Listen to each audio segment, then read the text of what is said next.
impossible for anybody to disrespect you. Because see, first of all, we don't know what it is. Respect is refusing to lie to yourself. Once you start lying to yourself, you are showing yourself disrespect. And that's the only real definition for respect.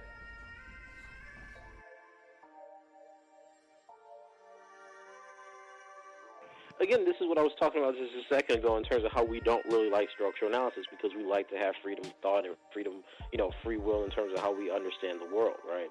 I mean, look, when we understand racism as a structure of white supremacy, and I want to be very clear about how I'm defining racism. So we, going back to Barbara Fields, she wrote this definition I really think captures it. It's that, racism is the idea that you have a racialized group of people that are economically, politically, socially inferior to a superior group, and then you have the power to make that idea a reality. So if you believe that black people are economically, socially, politically inferior to white people, and then you make black people economically, socially, politically inferior to white people in the society that you're in, there you go. You have a racial system. So then what people want to do is they want to kind of absolve people. So they say, okay, even though we know that we live in a society that's structured in this way, surely we can judge white people based on their individual character. If this white person is nice to me, or this white person says they don't have any problems with black people, right, that we can somehow judge them differently than we judge the system. On the one hand, I could understand that in terms of interpersonal relationship, but on the other hand, it's an irresponsible analysis of a society. That if you're going to look at how societies functions in terms of how they have laws, who they elect, who they're represented by, what's their economic situation, etc., then for you to say that we can have individuals that have to participate in all these facets of society, they have to work for somebody, they have to buy a house or rent from someone, right? And those things are going to be largely racialized because race is going to be a large indicator of class status or opportunity and education, and a whole bunch of other factors that matter in terms of our society.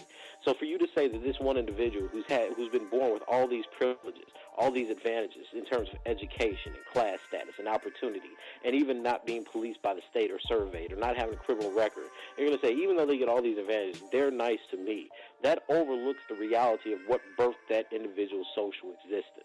On the other hand, when you try to explain black people's social life, or rather our social death as it is, you see that we're affected by all sorts of government surveillance, all sorts of social repression, all sorts of marginalization, still issues of segregation that affects our health, our education, our ability to socially mobilize through the ranks. All these things affect how we exist as black people in America. Now, that's how the world sees us. And even that white person that's nice to us sees us in that way and sees that their behavior to us is not colorblind, but in fact an act of friendship, of generosity. We say we shouldn't judge them for that. I think that's an intellectually irresponsible way to conduct ourselves in the world. Again, if we're talking about how the United States as an empire structures and organizes society, then we have to look beyond individual interactions and look to what births those social existences. Because our deaths are not caused by people simply mistaking us.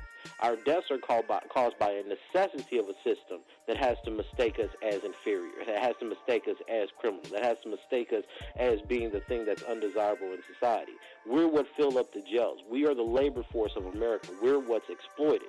And again, I think this is what happens when we lose the message of the civil rights and we buy the propaganda that many white liberals give us, which is King was there to teach everybody about love, without understanding that King said we should love people, but white people had to fundamentally change, that we cannot coexist in a world where white people believe they're racially superior, because in that world they will use all forms of technology, be it the police, the military, etc., or even capitalism itself, to make sure that we stay at the lowest rungs of society as labor. And we miss that because we want to love our oppressor. We want to have moral conversations with white people and act as if that friendship itself has proved that King's dream has come about, instead of looking at the fact that black people, and specifically black men as an underclass, invalidate King's dream and in many ways turns it into a functional nightmare.